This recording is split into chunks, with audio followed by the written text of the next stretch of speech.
This week on the BackTable podcast. I feel in my experience, and I don't know if you see this in LA, Sid, is my patients, it takes a long time for my patients to get a transplant. I'm assuming that all the UNOS regions are different, right? So ours, at least in LA County, is terrible. I would say once someone gets MELD exception points, we're looking at 3 years. I know that varies across the country. I'm going to get in trouble, Sid, by asking you to send your patients down south to San Diego. Forgive me, Vachegopian, but I know where to send my patients.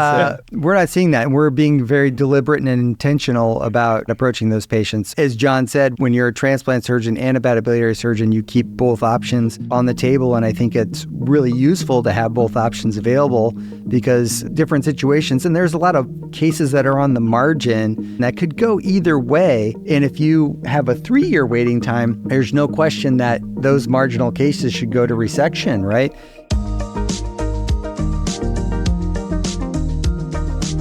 Welcome to BackTable Tumor Board, your source for the latest on multidisciplinary cancer care. We're going to be talking about surgical approaches to HCC, and I have got an awesome panel of surgeon and IR here. Can we get everyone to introduce themselves? We'll start with Sid Padia. So I'm Sid Padia. I'm not a surgeon, so I have no idea how to do a surgical approach to HCC. I'm an interventional radiologist at UCLA. Gabe Schnickel. I'm a transplant and hepatobiliary surgeon at UC San Diego. And I'm John Seal. I'm a transplant and hepatobiliary surgeon at Ochsner Clinic in New Orleans. Great. And I'm Sabeen Dhand, your moderator today. And let's just start off with what is the definition of curative and palliative? Okay. It can be a gray zone. So what exactly does it mean to you, Gabe? Sure. I think curative, in medicine and certainly in surgery, we always talk about measure everything in years. So I think once you get out to the 5-year mark, I think everyone kind of looks at that as being curative. So when we approach surgery, we think about it as a curative approach versus palliative, where your intent is to clear and leave the patient with no evidence of disease. Y90 is considered palliative to most, Sid. Why is that? I agree with you, but that's not the approach. I don't disagree with those definitions because that's, I think, probably the more widely accepted definitions. I don't end up using those in my practice, particularly in the HCC population, because anytime we say cure, these patients assume they're never getting another cancer again. And unlike every other cancer, a woman has breast cancer who doesn't have a family history of breast cancer. She gets a lumpectomy, radiation. Her risk of getting breast cancer again is 1 in 11, just like the baseline population. The risk of someone with alcohol-induced cirrhosis, we know that there's a good likelihood they'll get a new cancer. So when I started saying you're cured, and then they're like, well, why do I need Q3-month imaging? And then they don't follow up with me, and they're like, well, I got another tumor. It's in the other side of the liver. It has nothing to do with what we did or the surgeon did. So I got burned in the beginning. And so I've just kind of rephrased the way I've interacted with patients. And I basically say that tumor is dead or forever, right? But there's always risk of new ones. So I've used that because I've unfortunately miscommunicated the word cure to patients.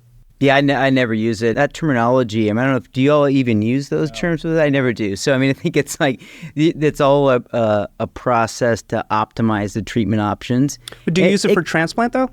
That's the one time I say, okay, look, the real ultimate cure is getting a transplant, even though it's not but zero. It's not zero, but it's so low. Or 8 right? or whatever. It's 8. But it's just that I would hate, because what are you going to tell them they're cured, and then you're going to tell them you have to get a scan every 6 months. Right. Okay, yeah. It's like, why? Why am I getting a scan? Right. Yeah. It's good news when you get the transplant, but is it cured? I'm kind of delicate about that word turn. I'm also very delicate about palliative care. You come in with a 18-centimeter tumor. We probably all have a case or two where there have been a great response. So I'm not going to say all the stuff we're doing up front is palliative out of the gates. So it's an interesting question, but I avoid both. It's same. Come up sometimes where someone's like, do an ablation or something that's curative versus, But there's conversation within the medical community, let's say the 4 of us, and then there's a different understanding with patients, right, of what cure means or palliation means.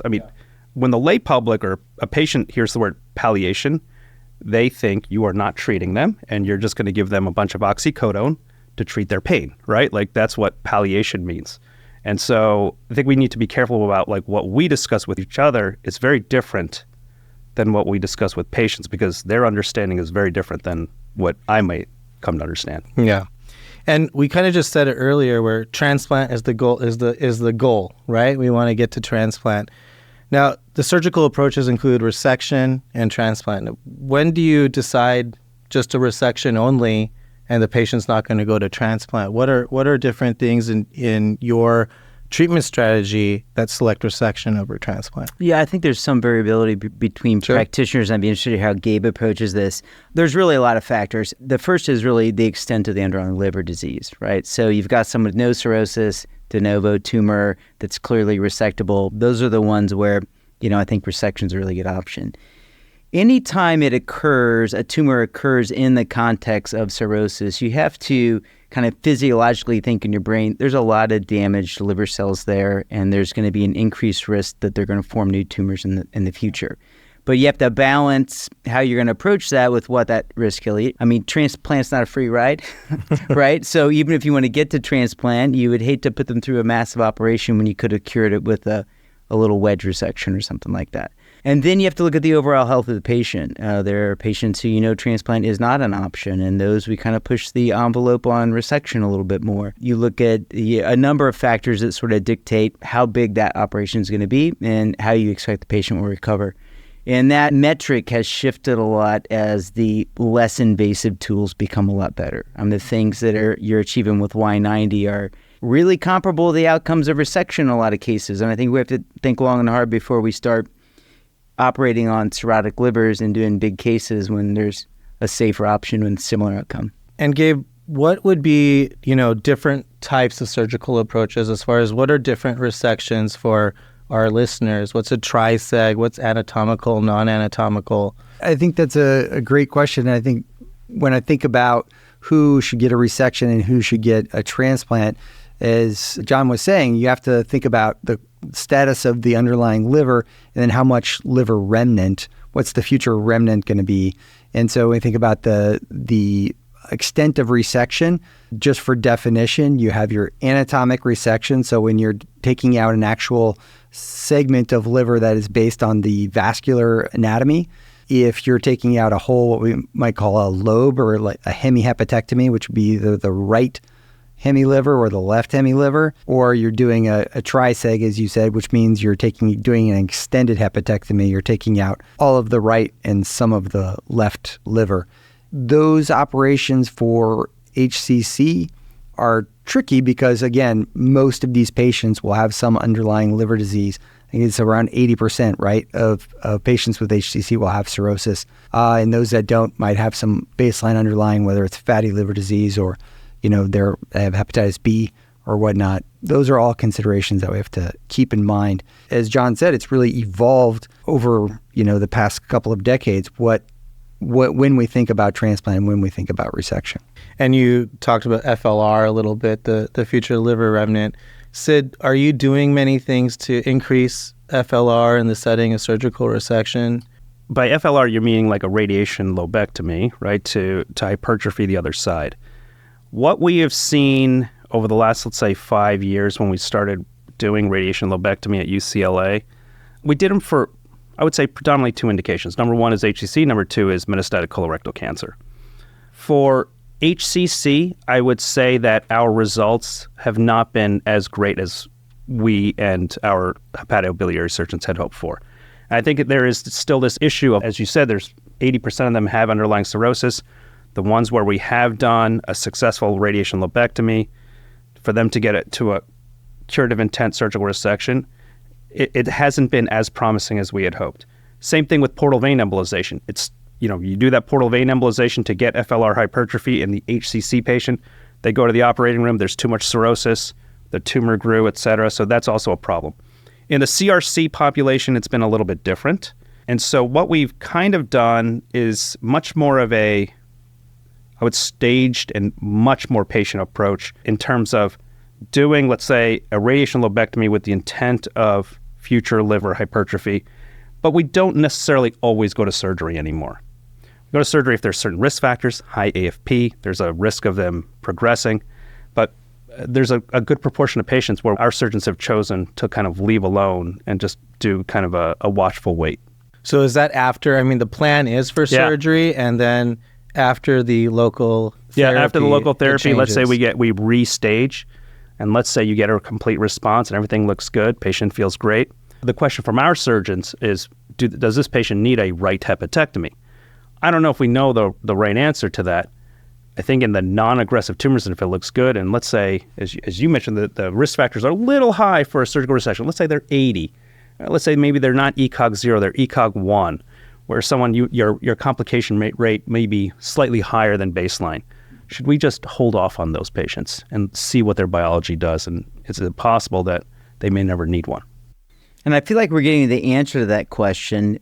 It's really hard to do prospective trials, right, in surgery. It's almost impossible. So We're not even going to touch that. Almost impossible. But I think probably several of us here have a cohort of patients we have in mind that we know they can't be transplanted and they're not great surgical candidates. We're like, we're just going to do radiation therapy, and we watch them, and then 3 years later, you're seeing them in clinic. You're like, that worked well for this patient in this context. So now when I have it in a patient where maybe there are some other options that aren't totally straightforward, it might give me a little hesitation to dive in and do the triseg on that patient, and maybe I'm not really helping them if I do that. Plus, after y'all get to these livers, it's not super fun. It's not easy. To go down the middle vein, right? When you get all those radiation changes, and it increases the risk of biliary complications. So kind of the surgery post, depending on the time frame, right? Longer out, the bigger the issue is. But that can make cutting into the liver pretty tricky. Would you argue also the exact opposite? Let's say you did a radiation lobectomy and you got great hypertrophy, and let's say I got great hypertrophy, but not a home run on the tumor. I got partial response. Would that push you then go, you know what, maybe this person, I'll push the limits, right? Like I'll push the limits in terms of resection. I might actually, maybe they're a higher risk because they're 78 years old, but it's worth it. Yeah, you have to take it case by case, for sure, yeah. Yeah, I think, just the fact that you see hypertrophy, the data shows that the liver is actually going to respond and regenerate afterwards. And that patient's probably more likely to tolerate a major resection. So it's really helpful to see that response, and that would give me a little bit more courage to step up in that marginal case and be willing to do the bigger resection for that patient. With the inverse being true and equally important, like, oh, you did all that and it didn't grow? Yeah, we should have definitely done cut it out? Yeah, that's a booby trap. I'm not going for that. So I had one 6 months ago, radiation lobectomy. He was 79 years old. Procedure went great, no technical issues. I got a complete response. He got moderate ascites. So our hepatobiliary surgeons, there's no way I'm doing a right hepatectomy if you got ascites. Now, his ascites went away after 6 months, but he said, there's no way I'm doing a right hepatectomy on this guy if you got ascites after a radioembolization. So you're kind of the canary in the coal mine in that situation, right? You're the one testing the waters to see if that liver is going to tolerate it. So thank you. Yeah, the patient was upset. The patient was upset at me, not the hepatobiliary surgeon for the ascites. Yeah, exactly. Took one for the team, Sid. Thank you. Yeah, thanks, Sid. What are some more characteristics when you look from a surgical perspective? Say someone's presenting a case at tumor board. What are a lot of the patient characteristics that you look for that will make it a surgical candidate? Yeah, there are a number of things. Obviously, we have to always reference that the background is the extent of the cirrhosis, right? Okay. And I think that as access and outcomes in transplant get better and better, then more of these people with advanced liver disease are just going to go straight to transplant. At least that's what I've seen in my practice over 10 years. I'm kind of leaning more into transplant for a lot of these cases. The size of the lesion and location of the lesion in a relatively healthy liver, I think, dictate that a lot. A lot of progression with minimally invasive approaches really changes the recovery and the type of patients you can do these on. So for lesions that are relatively small and on the periphery of the liver, those are the ones that I don't hesitate to do robotically, and those patients go home in 1 to 3 days. And you can do that in the context of a much sicker patient. And in bigger patients, we see a lot of obesity in the part of the country where we practice, and that becomes a really important tool if you can do it robotically or laparoscopically. If it's really central and you have to take out a lot of healthy liver to get one little tumor, then that gives me a little bit of pause of like, maybe I'm not going to take out 70% of your liver for a 3 centimeter lesion, knowing what y'all can do with kind of regional approaches. That's kind of my take, Gabe. Yeah, no, I agree with your sentiments exactly. I think for me, it's evolved over time. I'm much more leaning into transplant in saving resection for either patients that are not cirrhotic or just very minimal Child's A cirrhotic with a lesion that's really more on the periphery, where I'm not having to take the full right lobe. I'm really reluctant to do that, and I'll push them more towards transplant. The reality is, as we have evolved over the past 5 years, there are more livers available now, and I think the hesitation to save those donor livers for more patients, I think that's kind of shifting. And honestly, we don't have a lot of HCC patients on our list. They don't stay very long because we transplant them so quickly. So I think definitely as the outcomes are getting better with transplant, leaning more towards transplant in general. I think it's only fair to do a little bit of disclosure here that you invited a couple Swiss Army knives here, right? Because so we can kind of put both hats on. And that's how we think about it in our practice. Sure. I think there are a lot of other contexts where, a patient's seeing a surgeon who is a resectionist and doesn't do transplants, and they're going to maybe think about that a little bit differently, and they may lean into surgery a little bit more. I think the most important thing to think about in those contexts is to always engage with the decision-making in a multidisciplinary setting so that you really get the perspectives from a lot of different people and that all options are being considered at each step of the patient's treatment. It's interesting that you mentioned that these HCC patients are getting transplants quickly. I feel in my experience, and I don't know if you see this in LA, Sid, is my patients, it takes a long time for my patients to get a transplant. I'm assuming that all the UNOS regions are different, right? So ours, at least in LA County, is terrible. I would say once someone gets MELD exception points, we're looking at 3 years. And, I know that varies across the country. I'm going to get in trouble, Sid, by asking you to send your patients down south to San Diego. Yeah. Forgive me, Vache, but I know where to send my patients. But we're not seeing that, and we're being very deliberate and intentional about approaching those patients. So I know that's kind of, as John said, when you're a transplant surgeon and a hepatobiliary surgeon, you keep both options on the table, and I think it's really useful to have both options available because, different situations, and there's a lot of cases that are on the margin. So I would be interested to hear what John thinks. Cases that are on the margin that could go either way, and if you have a 3-year waiting time, there's no question that those marginal cases should go to resection, right? But if you have a waiting time of 6 months or 7 months, then, it's the intention to treat, when the clock starts, that makes all the difference. I mean, how much variability is there as far as transplant criteria? Is it very strict, Milan and UNOS, or what are we talking about? Because sometimes I don't know whether I could send this patient for a transplant or not. Is it variable? Yeah, it's not variable in the sense that all of deceased donor organ transplantation is governed by UNOS, which is a national organization, and they regulate how donors are approached, how organs are shared between centers, and it's based on how high the MELD score it is. It was discovered pretty early on in this process that there's lots of people who have cancer who have a real risk of death with cancer, and it's not reflected in how sick their liver is, so with the MELD score. So that's where the exception point process came into play. So people who get listed for transplant have an HCC that's within the Milan criteria, then they can, after a 6-month waiting period, get exception points, and they fall into that median MELD score for a region. It gets really complicated, but basically that's what it means, -3. So a little bit below the average of where that is. And as we're suggesting, depending on where that is in the country, that turnover at the top can be so fast that if you're sitting below the average, then you're not ever going to get there. So that's one factor. The other is you can take slightly larger tumors and you can shrink them and then get the exception points. But all that process is going to be dependent upon waiting for those exception points to kick in.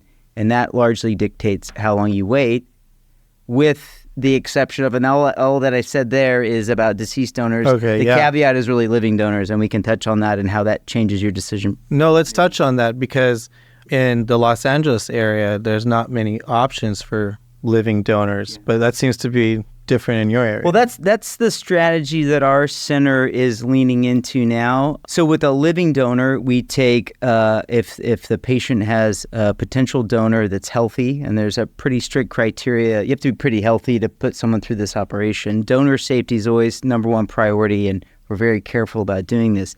But if you have a donor, then we remove the right lobe of that liver, and then we take that piece and we transplant that. And it's an operation that you have complete control of if you have a living donor, because you know when that's going to happen. You know, all the medical care can be optimized, all the treatment can be optimized. It's really important when we're not doing this today, but really important for cholangiocarcinoma, because they get blasted with radiation, and if they sit on the list for 3 years, then that's game over. Like you can't do that. So you basically don't have to play by the rules if you have a living donor, and you can get people transplanted really quickly that way. Not everyone has it, not everyone does it, but it's an important option. How about around here in San Diego? We do living donor as well down in San Diego, and I think that's a great option, as John mentioned. But we've also kind of leaned into the use of machine perfusion and normothermic regional perfusion to access livers that previously were not being used for transplant. With that, we've been able to make more organs available for our patients on our list and transplant at a much lower MELD. So those patients that have HCC get a nice set exception points on our list, and we're able to actually transplant them pretty quickly. And so we really leaned into that, and that's really definitely shifted, at least from my perspective, leaning again on those marginal cases. Either our waiting time after they get their points, so at 6 months after listing, it's less than 3 months until they get transplanted. So that allows us to lean into transplant for marginal cases where if your wait time is 3 years, and I think the literature bears this out, you're certainly at risk of tumor progression and falling off the list, despite, SID's best efforts. And, we're really reliant on the IOs, interventionalists, to maintain those patients on the list and to keep them from progressing and falling off the list because their tumor gets outside of the Milan criteria that John mentioned. Sid, do you find any trouble with... I mean, as you said, it's hard, right? Because, when I see a patient, I make the assumption, whether it's right or wrong, this guy's never getting a transplant, right? Mm-hmm. So I play to that. Mm-hmm. If he gets a transplant, great, I didn't lose anything. But I make the assumption that he's never going to get one. So what I do is I play for okay, what do I need to do in terms of a local regional therapy standpoint, whether it's do nothing, do an ablation, do a taste, do a Y90, send them for an SBRT, et cetera, to get you the most number of years possible, make with the assumption that somehow you're not going to get a transplant, even if you are eligible. You may not get an organ, you may start drinking again, you may lose your insurance, you may have family issues, you may move out of state, et cetera, right? We've had all those patients we thought they were transplant candidates and they just, it didn't happen for them, right? So it becomes tough, not necessarily on day one, but to plan the next treatment for when they get inevitably the next tumor, right? So that's what we try to do now, is play that long game. This is where concepts like radiation segmentectomy came about. This is where we're very aggressive on our thermal ablations. This is why chemoembolization has largely fallen out of favor, I think, not only at our place, but I would argue at most transplant centers, because chemoembolization works great within the first 6 months. But then when we look at the recurrence rates at 12 and 24 and 36 months, there's a very real recurrence rate. It's fine if you're going to get a transplant in 6 months, in a way. It's not fine if I'm playing the long game of 36 months or 48 months and finding these recurrences, and then I have to come up with a plan B. On the other side of the situation, and what comes up in my clinic a lot, is a patient who doesn't want surgery. That's an option, and they're like, oh, no, doctor's too much. It's too big of a surgery. I'd want the minimally invasive option. How do you approach those patients, Gabe? Yeah, that's a great question. I think it's really incumbent on the surgeons, and I'd be interested to see John's opinion on this, really to put all the options on the table. And I think it's really those options have shifted over time to the point where, when it comes to, okay, you can have a resection that's going to be, for me, an open surgery, or you can go to interventional radiology. They're going to give you a tear or radiation segmentectomy that's going to be really a durable option for them. That's really probably not that different than what I'm going to accomplish. And in that patient population that doesn't want a big surgery or, for whatever reason, or perhaps their functional status isn't great, it's really a legitimate, it's hard for me to say that surgery is the right answer for them, whereas it used to be, I feel like, pretty clear cut that was the gold standard. But at the same time, Sabeen, as an interventional radiologist, if I have a patient who goes, I don't want surgery, actually what more happens, I don't want chemo, right? Like that's like 99% of people. Right? Lucky for you, you got the one cancer. Exactly. Yeah. But let's say they say, there's no way I'm getting cut open, et cetera. What I'd like to do is I'll be like, I'm going to have you meet with our guys, right? Just meet with my hepatobiliary surgeons. Let them talk to you about it. If you still don't want it, fine. It's still your choice because they can describe it way better than I can. And they can also, weigh the risks and benefits way better for a surgical resection or a transplant 100 times better than I can, especially when our surgeons, just like you guys, individualize it for each person. They'll be like, okay, based on your specific risk factors, you're a disaster and you don't want surgery, or the exact opposite. They can do that. I'm not very good at that when it comes to surgery, right? So I tell patients, just have a conversation with them. You're not buying into anything. You just have to have a conversation with our surgeons, and then you can make it's still, at the end of the day, it's still your decision. And John, you mentioned a robotic approach to surgery. Now, does that increase the amount of patient selection that you have and more patients are... It hasn't really increased the number. It really has to do with that sort of algorithm I described loosely before, which is if you've got, I do left-sided liver resections robotically. Okay. I'm not quite a Gen Z, so like all the kids coming out of residency, they do robot everything, and I have to teach them how to make an incision. And so that's how that goes. I feel comfortable doing all the left side. So anything that shows up on the left side, that's really, I think it's safe to do that robotically. And in some people's hands, even trisegmentectomies and big operations are really safe. So again, I think one of the themes we're picking up on is every part of the country, every set of providers has a little niche of how they've adapted to their local environment and how they're trying to take care of their patients. If you have a jet and infinite amount of money, then I know where to send you, and the person's going to do the most aggressive robotic surgery out there. But if you want to stay at home, then it's like, oh, this is what I'm comfortable doing. The reality is, I don't know if this is true for you, we used to do god-awful incisions for surgeries. Yeah. I do all liver resections through a little Mercedes midline. line. Yeah, Chevron, we still do. Anyway, that's a sore subject. Our practice is still that for the transplant, but for a liver resection, it's a midline incision, and the recovery is really quick, and it isn't as morbid as patients often think, but the indications for it are shifting. And for a patient who has something that we can do robotically, the recovery is really, really fast. So it's a great tool to have for the right patient. Got it. We touched on downstaging and bridging a little bit. Sid, are all your patients getting bridged to surgery per se, or surgery or transplant? Mm-hmm. Either one, you're saying? Yeah, either one. So if someone comes in with an HCC, they're getting, if they're a good surgical candidate, they very well may get surgical resection. And just like all of you guys, we have a multidisciplinary tumor board. It is quite collaborative. Of course, nowadays it's all web-based and not in person for the last since March of 2020, right? And I don't know if it's ever going to go back. But so if someone is a good surgical candidate, they're going to go straight to a surgical resection. And if someone is a good transplant candidate, they are going to get bridged with some form of local regional therapy to get to an eventual OLT. And how they get bridged is, I would still say, a matter of debate.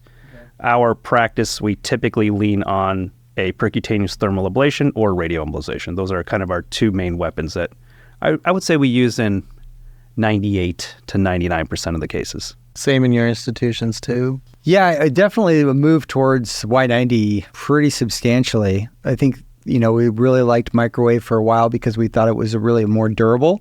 Like you're going to get a longer treatment effect. And then there was the data on taste than thermal ablation. But now it's really, far and away, it's Y90 at our institution for sure. And that's the bridge and the downstage. Downstaging for, is almost always going to involve some Y90 because obviously that tumor burden is pretty high, and the response is going to be probably more significant with a Y90. And John, you mentioned, I always thought that the Y90 helps with the resection, but you said that it can actually make the surgery more difficult. It's funny. This came up in another session. If you're in surgery to cut out cancer, then it helped. It got you to be there to cut out cancer, right? So in that sense, it did. From the technical So sense. from the technical sense, I mean, it depends how crazy you get, but a really aggressive segmentectomy causes a lot of scarring, whether it's a resection or transplant. And, it's not something I want to complain about because it means someone's there and they're getting this treatment. And I don't know, it's very rarely like a big deal, right? It's just something to think about. Annoying. I had to create a dot phrase called on-block diaphragm resection, thanks to the Y90. There you go. Dome. So back in, so we did our first radiation segmentectomy in 2011. And this was when I was at University of Washington. It was segment 7 tumor right up against the IVC. 7 or 8 months later, patient gets a liver transplant. Liver transplant was done typically, 3:30 a.m., right? Yeah, sure. Not anymore, but right. But at that time, right? Now you guys have better preservation techniques, right? Yeah. And the surgeon calls me, who was amazing and wonderful person, and calls me at 3:30 in the morning, just dropping F-bombs, going, "What have you done here?" Right? And the challenge of the segment 7, it was adherent to the IVC. He had no, and this is the first time they're going into a patient who had gotten a radiation segmentectomy and was completely stuck, and the IVC tore, and massive blood loss. Patient did fine, fortunately, but that was their first experience with it, and I agree. I mean, we've at 2 different institutions, the surgeons, in my experience, especially tell me what you guys think, certain specific locations are worse than others, right? Like what I've noticed anecdotally, again, I'm not the one in the operating room, the ones near the IVC where you're causing the right hepatic lobe or the caudate to get stuck to the IVC, or the ones in the porta hepatis. Like those seem to be the kind of the sore points for you guys. Yeah, the diaphragm, I mean, it's not a huge deal because taking out part of the diaphragm is not that troublesome. In the stomach, like the left one that gets the stomach stuck up there, that's really annoying. Yeah. It's more annoying, and we probably, I'm sure, the surgeons have taken your name in vain several times. Fine, no problem. But again, to second John's point, you got them there. So got them to the surgery. Yeah, that's what matters. The times where it's really if you have Y90 radiation changes plus XYZ, that's when it gets tricky. So if you have really bad portal hypertension and really bad varices and a bunch of adhesions from Y90, that can be a little bit of a bloodbath. But fortunately, anesthesia has also improved over the past 30 years, and they can usually keep up, and there's a lot of things you can do to temporize that. And then we deal with really extreme obesity, and that when you're trying a really, really deep hole and you're trying that's a bad combination. That's not fun too. Do you think it's also experience-based in the fact that, just to be more specific, the more you guys resect patients who have had prior radioembolization, the easier it gets, or let's just say the less challenging it gets? I think you come to the OR more prepared. As I said, I created that diaphragm, but now I don't try and get it off the diaphragm anymore. I just plan to take the diaphragm with it, and so that saves me a lot of grief, a lot of headaches. Okay. So you just know what to expect, and it makes things easier, and you know why it's stuck there. You're like, Sid was here. Great, thanks, Sid. Yeah, I know. Sid, you think of any techniques that we should be aware about or something to try helping our surgeons out with this? No, I mean, it's a double-edged sword, right? Because you want to get them to the OR, right? Yeah. If you're talking about a surgical resection or a transplant. So every time I've thought about this, and again, with our wait time, do I do a chemoembolization, which may have, we don't actually know this, which may have a lower adhesion risk, but then the recurrence rate at 9 to 12 months is 50%. I'm not really cool with that, right? I'd rather get them with some adhesions, and then when they explant the liver, there's no active tumor. I think that's a better end result. So we've just bitten the bullet and done it that way. I mean, the elephant in the room is the wait time, and if you can do that pretty quickly, then those radiation changes are usually relatively manageable. I did a transplant last week, a guy who had been treated multiple, downstaged over a huge period of time, and those are just... That's when I'm going to get that dot phrase. And you're just like, I just took everything that was attached and I put it in the bucket and I put everything back together. Okay. What about patients who are referred to you from the community? I'm talking from personal experience too. How do you keep the loop in those, those physicians in the community, the oncologist, the operator? How do you keep like a full loop going that everyone knows what's going on? Or does the patient really just get into your center and then the care gets taken care of over there? From my perspective, it's a little bit tricky. I think that could always do a better job communicating. I might get a patient that comes to my cancer clinic, and then I see that, this is actually a patient better served by transplant. And then I'll present them to our tumor board, and then they, kind of go from there. I'll connect them with hepatology, and then they kind of get, sucked into the system. And once you get into the transplant system, then, we kind of take over. And I'm sure some, community physicians get a little bit, put off by the lack of communication, like what happened to that patient I sent you? Am I ever going to see them again? And that's definitely something, at least from my perspective, we could be a little bit more deliberate about. I'm not sure how it works on your end, Sid. We absolutely, just be honest, suffer from a little bit of arrogance. We're a tertiary care, quaternary care center, honestly similar to where both of you work, right? And the thought, whether it's right or wrong, is that we do it better. I don't necessarily agree with the fact that we do it better. So the challenge is this. I live in West LA. We have, just to be brutally honest, we have referrers who send us patients who've gotten local regional therapy. And when you look at their local regional therapy, it is absolutely exceptional. Okay, it's perfectly done. And then we'll get another one, and it's the exact opposite. And sometimes it's hard to tell like who did what, because I may not know that person. Yeah, stop talking about me like Actually, that. Ironically, the few patients we've gotten from his center, you look at, you're like, that's exactly what I would have done. This looks perfect. Okay, so the challenge is, how do you make this blanket policy at UCLA to say they should all return back to the community, because we have gotten burned on that, where centers just don't do it the way we would prefer in terms of a local regional therapy standpoint. So, Sabeen, what would you like us to do about that? I can't say, for Sabeen, it's okay to send it back to Sabeen, but for the next doctor, no, we should do this at UCLA. And for doctor number 3, we should do it this way. So that's what it becomes hard for us to do. Yeah, to be honest, I think it relies on the community doctors to actually start to get to know, you guys and develop a communication, because I don't ever expect, if it's someone I don't know, they're not going to call me. I mean, you guys are busy. But like, if I refer someone to you, Sid, then I'm already talking to you, and I'm talking to other surgeons in your program. So I think it takes from the community side that effort, and then that you can continue the loop of communication. I would also say, and maybe this is somewhat unique, like if a community, let's say an interventional radiologist, were to contact our hepatobiliary surgeons, Fatty Caldis, Vajay Gopi, and say, hey, look, I got this. How do you guys normally prefer doing this? They would be very open and honest. They would be very conversational about it and not speak from a point of arrogance or bravado, right? Like they would be like, okay, what you're doing is fine. Just keep in touch, right? Here's my email. They'll give you their email address. They'll give you their cell phone number, and they're very easy. Honestly, they're incredibly easy to communicate with. So I would encourage, number one, if you're in the community and you're not at a transplant center, contact your local transplant center. Get in touch with a transplant coordinator. That's probably the easiest intake.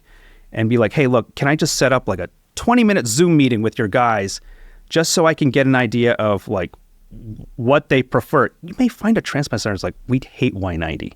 We only want our patients getting TACE. So if you start doing Y90, we don't want anything to do with your patients. Or it might be the exact opposite. You don't know, right? Because there's a little bit of personal preference.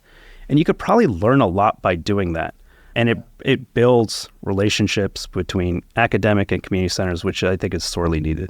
Yeah, no, that's a good point. I mean, feedback from any surgeons, if I ever get it, I mean, it's helpful. Yeah, again, if you got us to surgery, then that's kind of the bottom line. I think we have to lean a little bit. We don't have anyone at the table here, but we have to lean a little bit into the health systems, right? We have to build them in a way that there can be better integration. We don't have there aren't community transplant surgeons, right? Yeah, exactly. It's like, no, this requires this whole behemoth of regulatory stuff, and we only kind of exist in certain places. And so one of the things that we've done is we have sort of not a wide open policy, but because, as you alluded to earlier, we have these virtual tumor boards, right? So we just invite people all over the state, and you can talk to and you present the patient, and we're like, oh, this is what's going on. When you get into not straightforward Y90 cases, we are a little picky because I think you can do that wrong, and we want the best for the patient. But we can have that conversation and figure out how that needs to happen. Also, patients, I don't know how it is. I'm blown away by this. So New Orleans is like 600,000 people, super small. And there's people who live over a bridge. They will not come over the bridge. And you're like, what is going on? I mean, it's the big city. And like, oh, wow, no. So we have to also meet patients where they are. And that's the trend. And we got to work with our partners in those communities to do what they can there. I love this virtual tumor board idea. This is fantastic. If you can incorporate the community into the tertiary academic center, that's great. I mean, that's really cool. That would be. It requires some tiptoeing because, I mean, I don't know what yours is like, but ours is on a Tuesday morning, and we're already doing like 26 cases. So how do you have time to add So a we're not ready community? to like upload that, but it's sort of been like you have a patient that comes and you identify that this provider in this community is looking for better resources.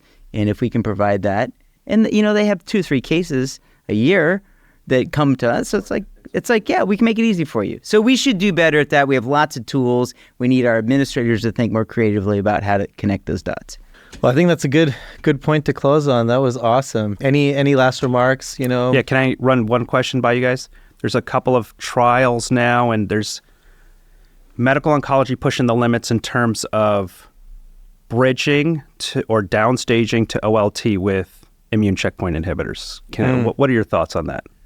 Yeah, that's kind of I feel like part of the next frontier, which is really interesting. We have had, I think we were one of the earlier centers to report some really negative outcomes in patients transplanted after immune therapy. And you have to really tread lightly. I do think it's an important tool that can be used effectively to downstage folks. It shouldn't be used for maintenance, I think, but downstaging potentially. And you have to be very thoughtful about how you transplant them afterwards, because you're completely changing their immune system, and that change is lasts for longer than you think. And the outcomes or the potential for catastrophic outcomes after transplant are significant. And so, you just have to be thoughtful about it. But I'm interested to hear what John's practice and what you think about that is. Yeah, we're very case by case, and we always like to learn from other people who try things. And so I appreciate those especially when they reports. fail. There you go. Yeah. I mean, so much. So at the and this is like such an annoying phrase, but it kind of is true. Like biology is king or queen, however you want to phrase it, right? So what that really is going to do is going to shrink it. The pictures look better. But have we really changed the biology of the tumor? And so for us, that really critical period is that first 3 months off of it, and just to see what the tumor is doing. If we see active tumor biology in a short window off of that immunotherapy, then I don't know that those are great candidates. Because I do think you need that big buffer to get the immune system, the washout period. And, we've learned that too. We are not using it a ton. I think we probably have, 3 or 4 cases a year that we're doing it. And they don't all make it, right? There's also the denominator that doesn't always get reported, which is the people who don't get downstage. Right. And no one writes those papers, right? But it's a tool, right? And it's evolving, and it's exciting to have something else, because we have had nothing, right? It's just like cut it out as quick as you can. Like burn it, fry it, and cut it out. It's like, let's be a little less caveman about it. Well, thank you all for coming and dropping this knowledge. Awesome. So thank you. Right. Yeah, thanks. It was a lot of fun. Thanks for having us. Shit. Bye.